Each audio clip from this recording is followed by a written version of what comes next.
there's this joyous little thing that happens maybe 4 months a year on 110th and Morningside. It's glorious.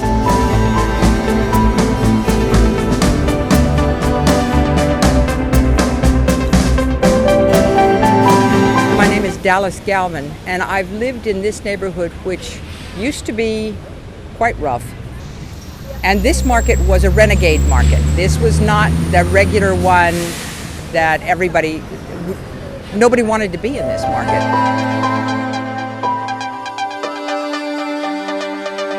Primarily, we wanted to serve the underserved market of Harlem because there was really there were a couple of green markets, not green markets, but farmers markets, but they were not on any sort of consistent basis.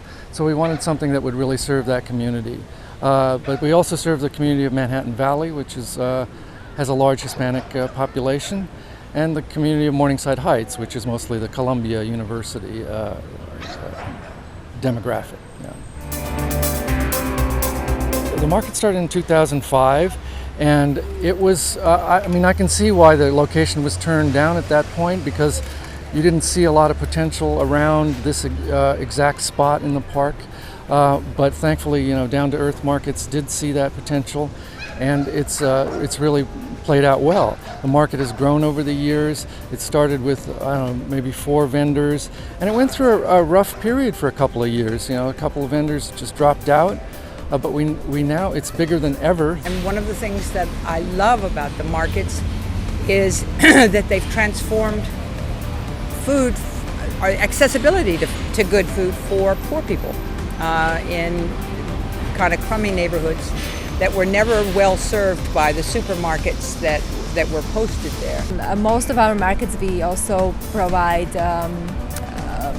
EBT machine, which is for people that use our own food stamps to use their food stamps at the market, and also week checks are accepted, and we also provide health bucks, which is incentive from Department of Health for each shopper that pay with food stamps, and they spend $5 in food stamps, they get $2 coupon to spend at the market. You think, oh well, I'm just gonna come and get tomatoes, because you can't get decent tomatoes, and then someone comes with squash blossoms, and you think, oh yes, squash blossoms. I love to be able to speak to the people that make the food, and they know about the growing methods. You can ask questions, you get them answered. My name is Pasang Tuntup. I started working here since 2008 with this farm. So usually all this vegetable, leafy green, most of time this farm carries from May till November. But in July season, the peach, blueberry, and string beans, eggplants, cucumber, Kirby, and zucchini, yellow summer squash, and cones, they are July produce. It's very clear that these guys are farmers. They're used to dirt under their fingernails and bugs. What that does is it actually, by a kind of osmosis, causes the customer who's even remotely aware to think, oh wow, there's a human behind the foods that I buy. And I think that's a small miracle to achieve.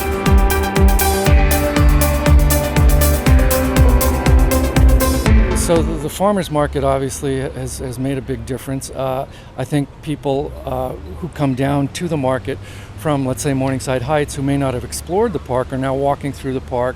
They're realizing that this is really a jewel in the community, and so I think that's increased their use of the park.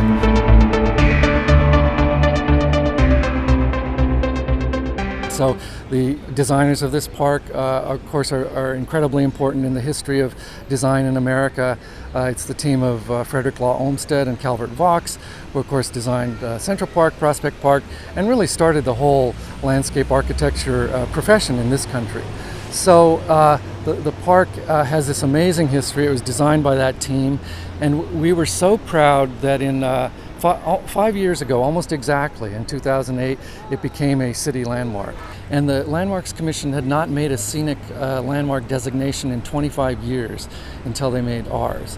And so we were just very proud that the design of this park was finally recognized for the real treasure that it is. Yeah.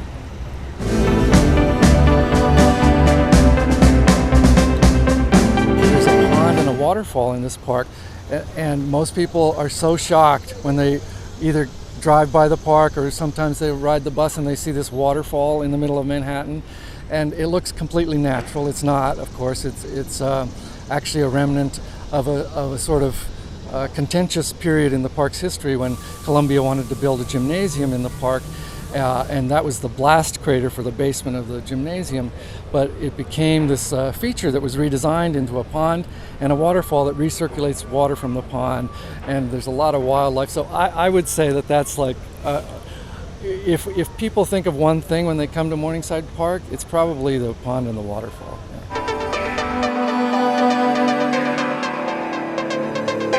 Just since I've been involved in the organization since 2000, the park has changed dramatically, and the neighborhood's changed dramatically, and they feed off each other. You know, the revitalization of the park is key to revitalizing the whole neighborhood and the neighborhood around it.